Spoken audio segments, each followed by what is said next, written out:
Pour l'image de la ville, c'est quand même intéressant d'avoir des expositions de qualité, des artistes reconnus qui viennent maintenant exposer à Carmont et qui viennent avec plaisir, même, il y a des sacrées demandes.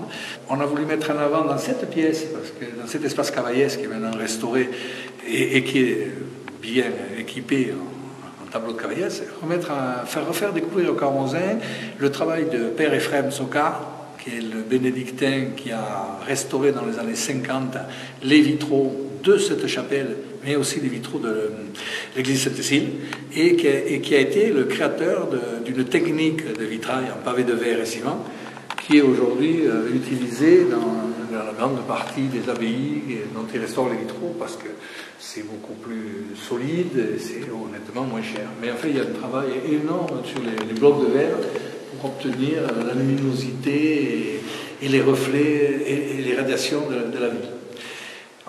Il y en a encore un qui a besoin d'être éclairé par l'intérieur parce que les travaux ont fait qu'il est devenu aveugle, mais je pense que dans les mois à venir, l'ensemble des vitraux illuminera cette chapelle, qui se prête bien par sa hauteur à accueillir les tubes de M. Cognard et son immense tableau noir, et qui, à côté de Mme Mayol, au fond, regroupe aussi une collection assez importante de Gilles Coutan, puisque Gilles, qui est aujourd'hui reconnu comme un des plus grands aquarellistes français, avait, entre deux expositions, la possibilité de nous prêter plusieurs tableaux, et comme ça, les personnes peuvent voir l'évolution de sa façon de travailler, dans sa technique de traitement de l'aquarelle. Donc cette exposition est quand même relativement fournie. Et en bas, on retrouve alors un artiste qui est Carmozin, mais qui est en train de devenir très très grand artiste régional, qui est Benoît Thiel, qui a mené des œuvres vraiment époustouflantes dans l'ode du vin.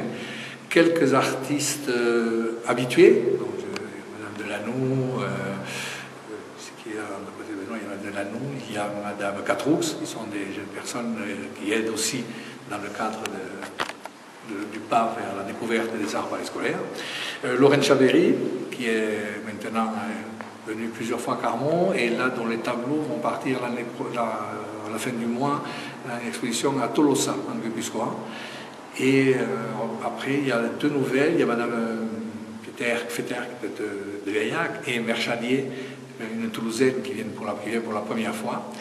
Et ensuite une petite jeune à qui tout comme d'habitude, on met le pied à l'étrier, qui est de la Bastille de Sirou, qui a sans doute beaucoup de travail à faire, mais qui se retrouve accrochée à côté de peintres renommés. Et pour elle, je pense que c'est une chance de faire évoluer aussi sa technique.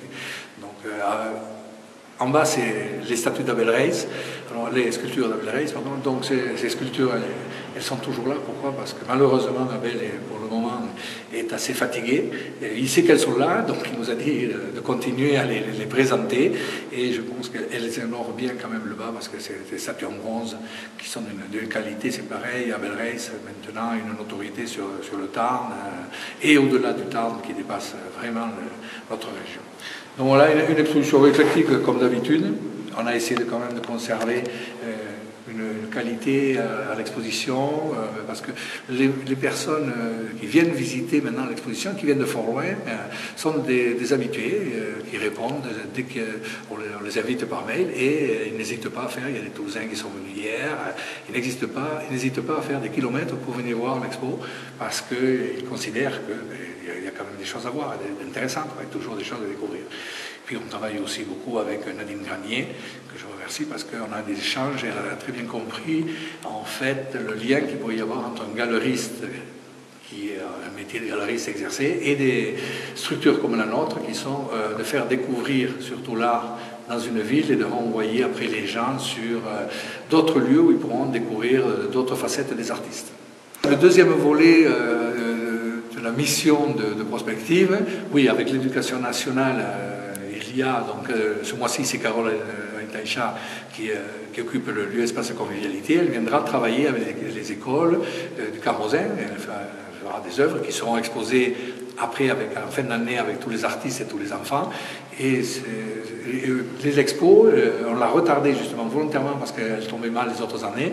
On l'a retardé pour que depuis lundi, de nombreuses classes du Carmosin, d'école primaire, même des maternelles, viennent visiter l'exposition et ça permet à ces enfants de découvrir au moins les œuvres d'art et peut-être de leur donner envie d'aller en voir dans d'autres lieux.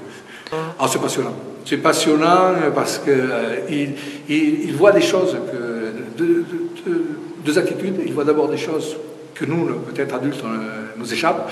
Et alors ils ont surtout par rapport, quand on parle avec eux, on ne se lance pas dans des choses très techniques, mais au moins découvrir les supports, découvrir les médiums et découvrir les couleurs chaudes et froides. Mais après, ils n'ont pas de langue de bois et ils sortent des réflexions qui vous obligent même à réfléchir à la vision qu'on avait du tableau auparavant.